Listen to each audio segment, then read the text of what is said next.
Episode 263, ABA Therapy, Helpful, Harmful, or Misunderstood? What parents need to know. Well, hello, friend. Welcome to another episode of the Not Your Average Autism Mom podcast. I am Shannon Urquiola, and I am so glad that you are here. I have been raising my amazing son, Jordan, since his diagnosis at 5 years old, and have spent the last several years coaching and mentoring moms just like you, because I just feel like you shouldn't have to figure all this out alone. And I want you to know that I understand how full your days are, and I don't take your time for granted. That's why I really try hard to keep all of our episodes to 20 minutes or less, because let's face it, we don't have a lot of extra time, right? So some may be a little more, some may be a little less, just depending on the topic of conversation. But that is always my goal.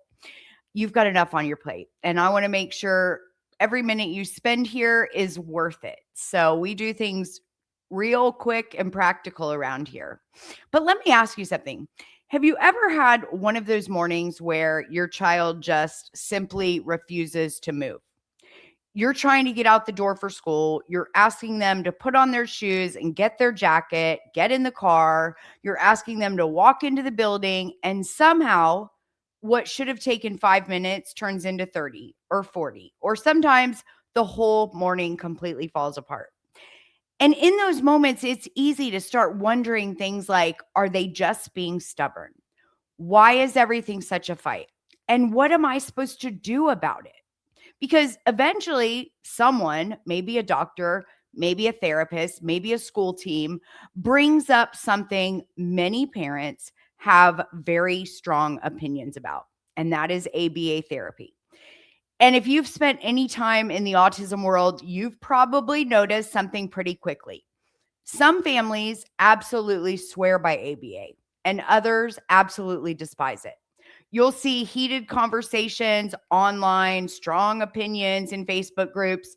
And if you spend any time reading posts or comments from the actually autistic community, you'll see a lot of criticism directed towards parents who choose ABA for their children. So, in this episode of the podcast, we're going to talk about what ABA actually is, how it's changed over time, the types of behaviors it can help address, and what parents should understand before deciding if it's something that you want to explore. Because, like everything else on this journey, the goal is not telling you what you should do. The goal is helping you make the best decision for your child and your family.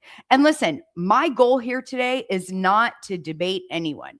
It's not to convince you that ABA is good. It's not to convince you that ABA is bad. My goal, like always on this podcast, is simply to give you information, perspective, and context so that you can make the decision that feels right for your children and your family.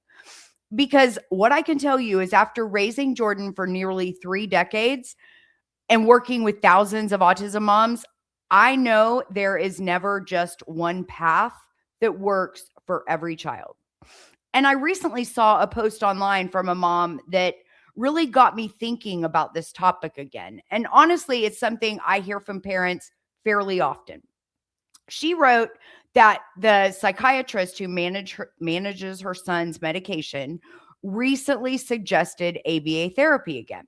She said he was 11 years old. He's in a mainstream co-taught classroom with IEP supports.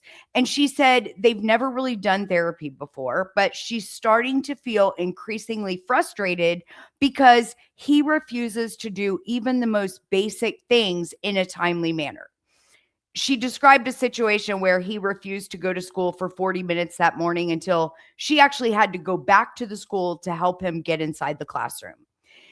Now, if you're listening right now and thinking, oh, wow, that sounds familiar, you are definitely not alone. This is also the moment when a lot of parents suddenly feel like they're failing somehow. I remember talking with a mom a few years ago whose son was about the same age as the one in that post, around 11 or maybe he was 12. Academically, he was doing okay, but mornings had become a complete battle. Every single day, it was the same thing. Getting dressed took forever. Shoes became an argument. Walking out the door turned into a negotiation. And then the final hurdle was getting him out of the car and into the school building. Some days he would just sit there, not yelling, not melting down, just refusing to move. And she told me something that stuck with me. She said, I know he can do it. I just don't know why everything feels like such a fight. And that's where so many parents find themselves. I will tell you, I have, moms that I work with in our private membership right now who are dealing with some of these things. And, you know, you're not dealing with a child who can't learn, but dealing with a child who seems completely stuck when something feels hard, overwhelming, or frustrating. That's the space where behavioral supports, sometimes including ABA, start entering the conversation. A lot of families reach a point where their child is capable academically, but daily functioning is where things start getting really hard. Getting out the door in the morning, transitions, starting tasks, finishing tasks, refusing schoolwork, refusing to go into the building, hygiene routines, or just simply getting stuck and refusing to move forward. Those are the kinds of challenges that can turn everyday routines into daily battles. And this is often the moment when someone, you know, brings up ABA again, and suddenly parents are stuck trying to figure out, is this something we should consider? Is it helpful? Is it harmful? Is it outdated? Is it different than it used to be? And the truth is, there's a lot of confusion around ABA because people are often talking about very different versions of it. But before we even go there, I want to share something personal from our journey with Jordan. Jordan never received ABA therapy. And that wasn't because we were opposed to it. It wasn't, a philosophical decision. It simply came down to availability. When Jordan was diagnosed, there just weren't ABA providers readily available where we lived at the time. So instead, we focused heavily on occupational therapy.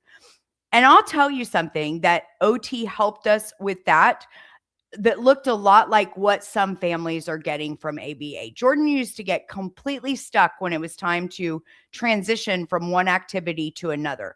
If he was playing with something that he loved and it was time to stop, whether it was to leave go home or sit down for dinner or move to something else, it could trigger a huge reaction. Meltdown on the floor, kicking and screaming. Sometimes it looked like refusal. Sometimes it looked like him completely shutting down. He'd just lay down in the middle of the floor. And our occupational therapists work with us on building predictable routines, visual cues, and transition strategies so that Jordan could begin to understand what was coming next. And slowly, those transitions got a little easier. Not perfect, but easier. And that's something that I want you to hear. Many therapies overlap in the skills that they target. ABA is one approach. Occupational therapy is another. Speech therapy addresses many behavioral challenges through communication.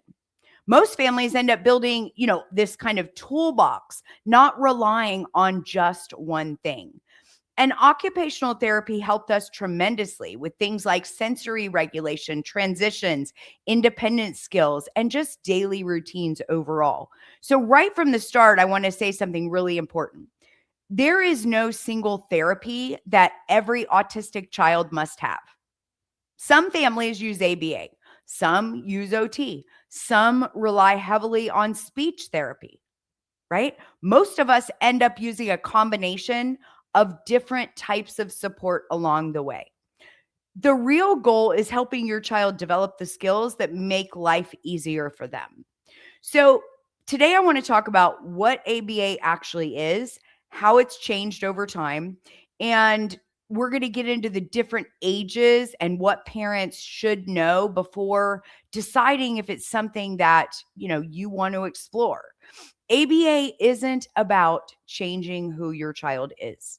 At its best, it's about helping them learn the skills that make life easier for them and for the people supporting them. And I also want to share something specific for those who live here in Georgia, where I live, because there is a law that requires many insurance plans to cover autism treatment, including ABA therapy.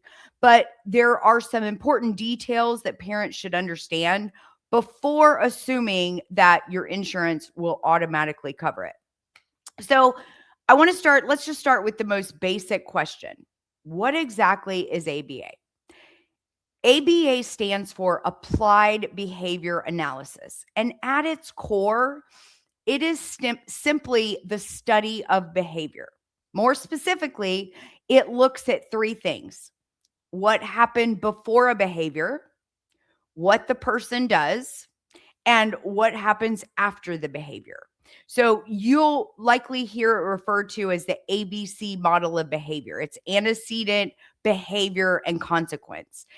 And the idea behind ABA is that when you understand the pattern surrounding a behavior, you can begin teaching skills that replace the challenging behavior.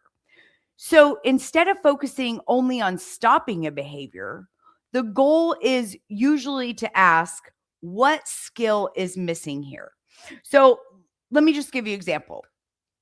If a child is throwing things every time a task becomes difficult, the real question might be, do they need help asking for a break?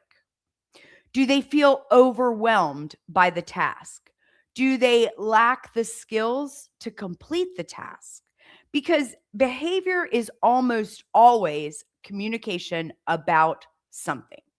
Now, one of the reasons ABA can feel so controversial in the autism world is because the therapy people talk about today is not the same as the therapy people experienced decades ago.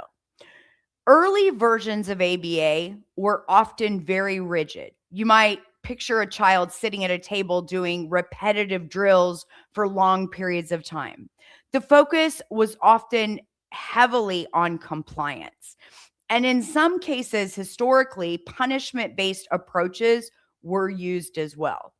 And look, many autistic adults who went through therapy during those early years have spoken openly about their negative experiences.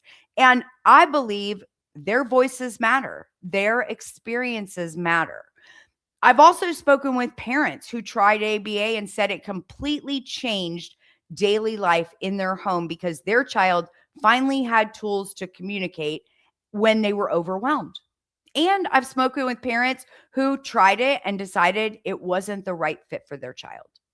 Both experiences exist. And that's exactly why parents need information instead of pressure. And the field itself has evolved significantly over time. Modern ABA, when it is practiced well, should look very different from those earlier years of ABA. Many providers now use play-based learning, natural environment teaching, and focus much more on functional skills. Instead of trying to make a child appear less autistic, the goal is to ideally help them learn skills to make their daily life easier. Things like communication and independence and emotional regulation and safety. But, and this is really important, quality of services can vary a lot depending on the provider. And that's where parents really need information because ABA is not one single standardized experience. It can look very different depending on the therapist, the philosophy of the program, and the goals being targeted. So, what I want to do next is walk through the kinds of behaviors that ABA therapy is often used to address at different ages, because that's something a lot of parents don't really hear explained. So, first, I'll talk about early childhood.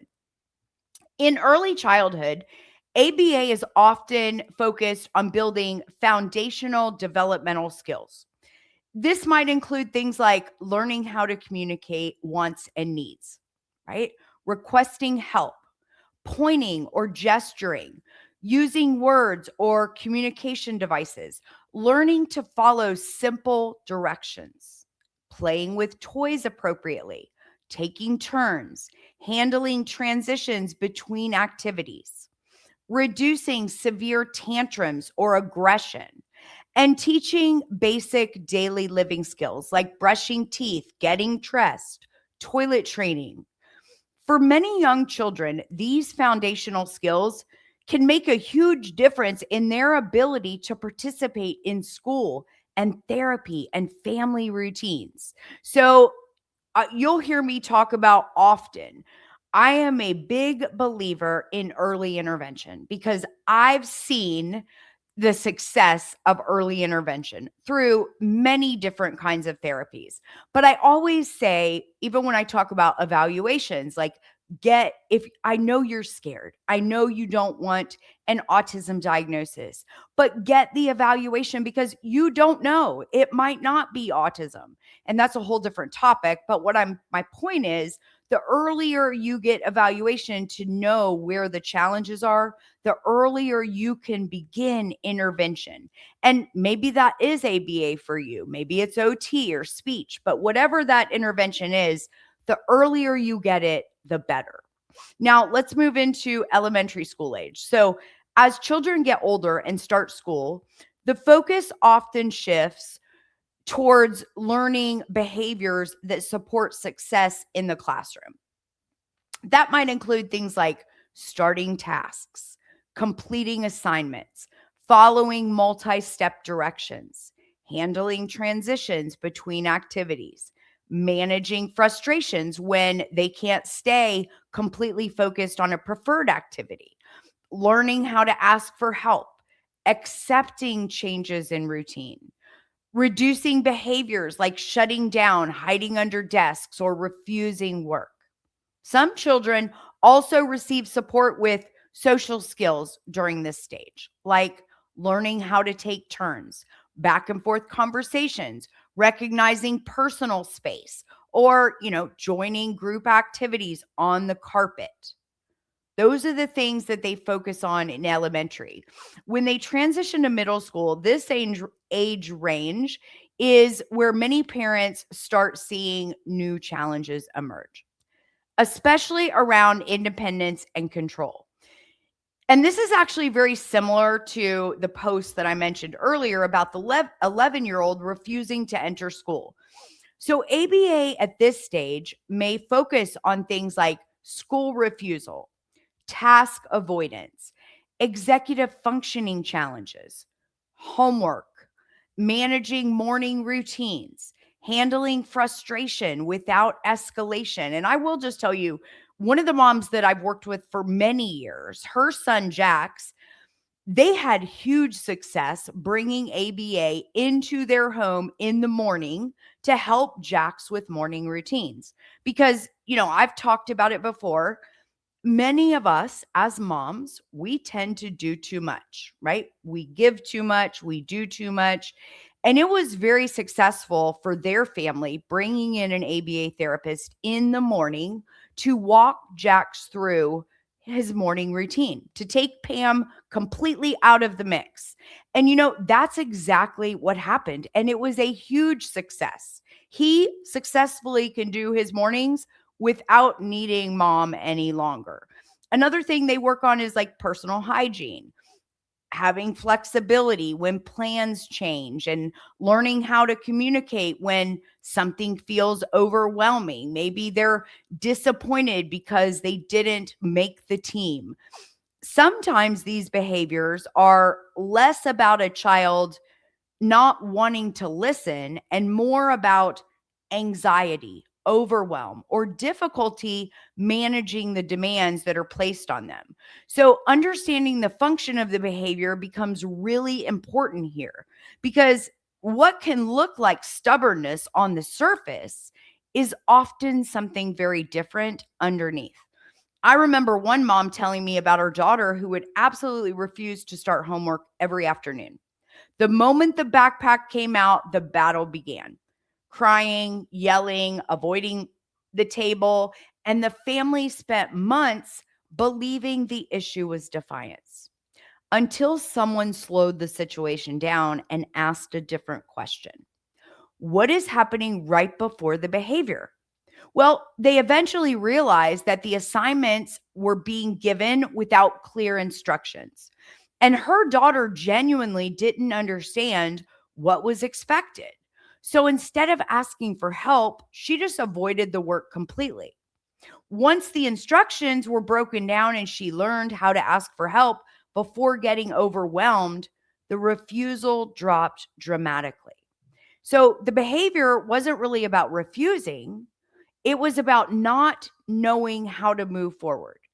And that's exactly the kind of situation where behavioral analysis can sometimes help identify the missing skill.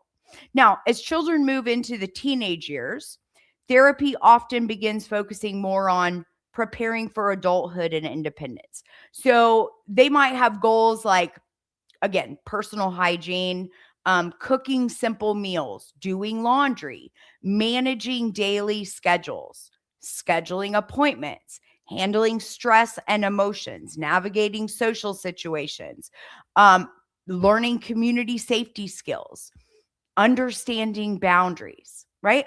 Some teens may also receive support around job readiness skills like following workplace routines or completing tasks independently.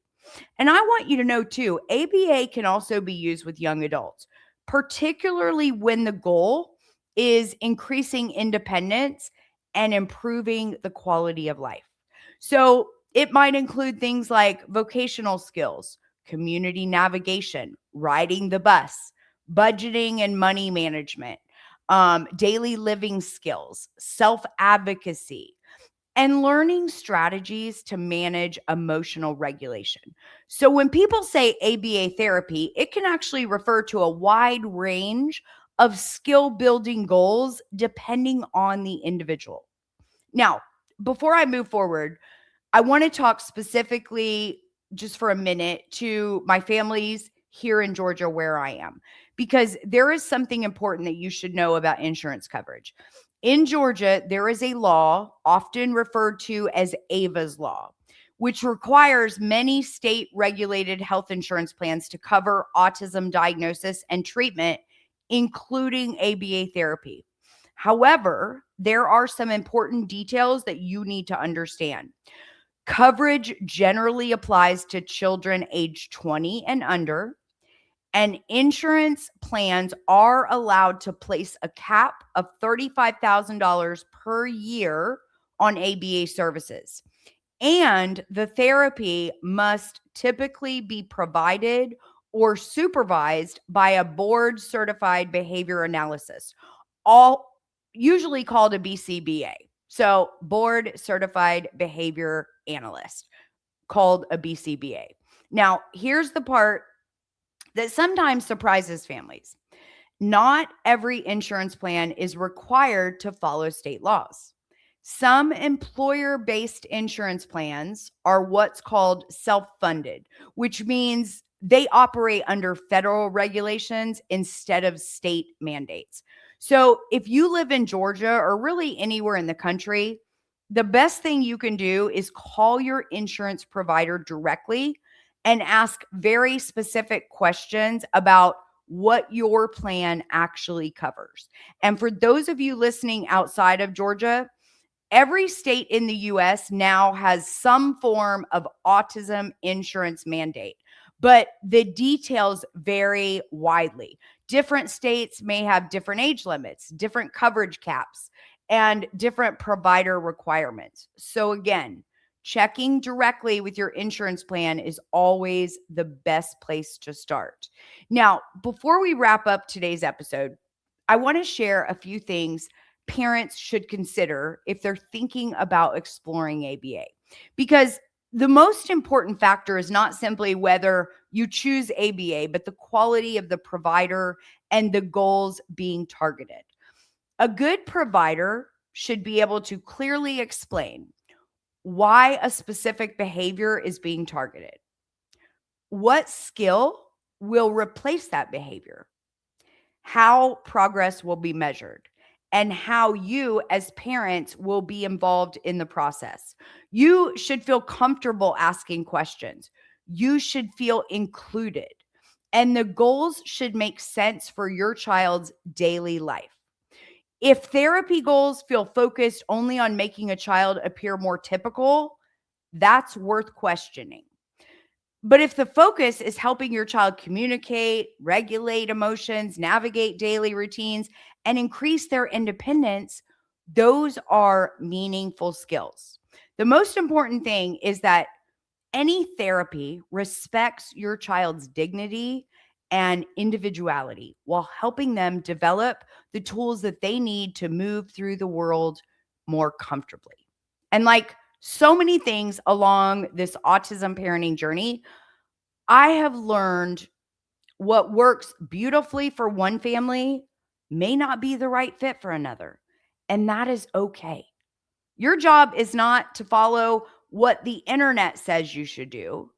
Your job is to learn and ask questions and make the decision that feels right for your children and your family. So I hope this has been helpful. Thank you so much for spending part of your day with me. And if you're needing more than a weekly podcast, if you're struggling, head over to our website at notyouraverageautismmom.com and see all the resources available to you there. That's where the real support is. And, it's built for moms just like you. And don't forget, if you love this episode or if it helped you feel a little less alone, share it with another autism mom who might just need some encouragement today. Leave a review, tag us on social media, and help us keep getting this message out and normalizing this parenting journey that none of us planned. And until next week, remember, above all, you, mama, are doing amazing at this mom thing.